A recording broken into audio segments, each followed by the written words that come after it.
Mary Celeste নামটা শুনলেই কেমন যেন একটা রহস্যের গন্ধ পাওয়া যায়, তাই না? এটা এমন একটা জাহাজের গল্প যাকে একদিন মাঝ সমুদ্রে একেবারে একা ভাসতে দেখা গিয়েছিল। কিন্তু জাহাজের মানুষগুলো, তারা সবাই যেন বাতাসে মিলিয়ে গিয়েছিল। চলুন আজ সেই অমীমাংসিত রহস্যের দুনিয়ায় ডুব দেওয়া যাক।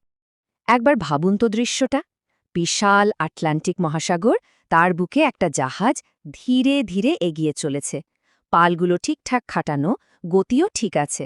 দূর থেকে দেখে মনে হবে সবকিছু একদম স্বাভাবিক, কোনো সমস্যাই নেই। তো এই গল্পের শুরুটা হয়েছিল ১৮৭২ সালের ৫ই ডিসেম্বর। দে গ্রাসিয়া নামের আর একটা জাহাজ মেরি সেলেস্টকে দেখতে পায়। কিন্তু তারা যতই কাছে এগোতে থাকে ততই তাদের খটকা লাগতে শুরু করে। কিছু একটা তো গোলমাল আছে। দে গ্রাসিয়ার ক্যাপ্টেন আর নাবিকরা মিলে বারবার চিৎকার করে ডাকতে লাগল, কিন্তু ওপার থেকে কোনো সাড়া শব্দ নেই। শুধু এক অদ্ভুত ভুতুড়ে নীরবতা। এই নীরবতাটাই যেন বলে দিচ্ছিল ভয়ঙ্কর কিছু একটা ঘটেছে। বেশ, এরপর দে গ্রাসিয়ার নাবিকরা সাহস করে মেরি সেলেস্টে উঠে পড়ল। আর সেখানে যা যা দেখল তাতে তো তাদের মাথা ঘুরে যাওয়ার জোগাড়। পাওয়া জিনিসগুলো রহস্য কমানোর বদলে বরং আরও বাড়িয়ে দিল। বিশ্বাস করা কঠিন, কিন্তু এটাই সত্যি। দেখুন, জাহাজটায় কোনো ভাঙচুর বা ক্ষতির চিহ্নমাত্র ছিল না।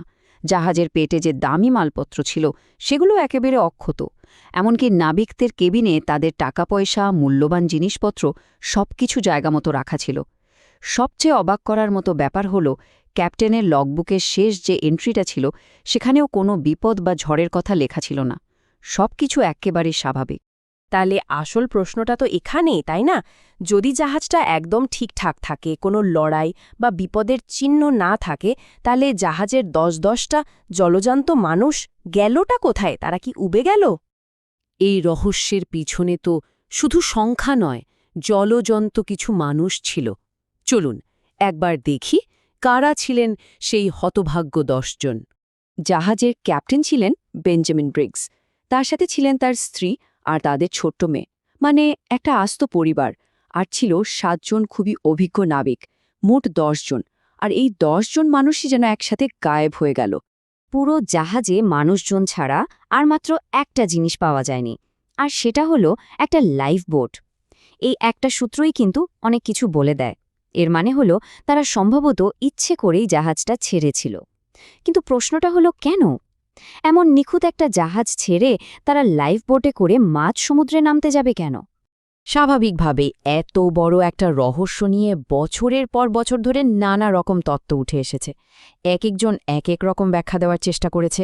চলুন সবচেয়ে প্রচলিত কয়েকটা তত্ত্ব একটু ঘেঁটে দেখা যাক।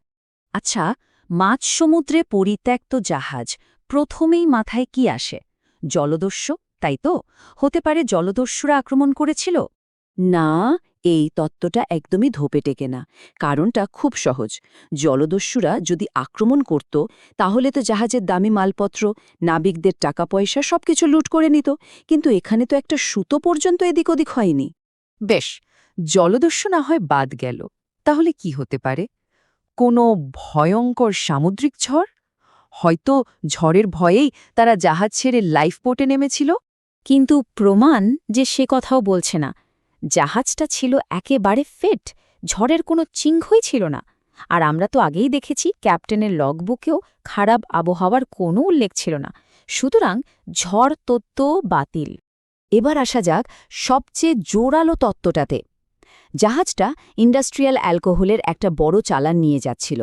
হতে পারে কয়েকটা ব্যারেল থেকে অ্যালকোহলের গ্যাস লিক করতে শুরু করে, আর সেই গ্যাস থেকে মারাত্মক বিস্ফোরণের একটা ভয় তৈরি হয়।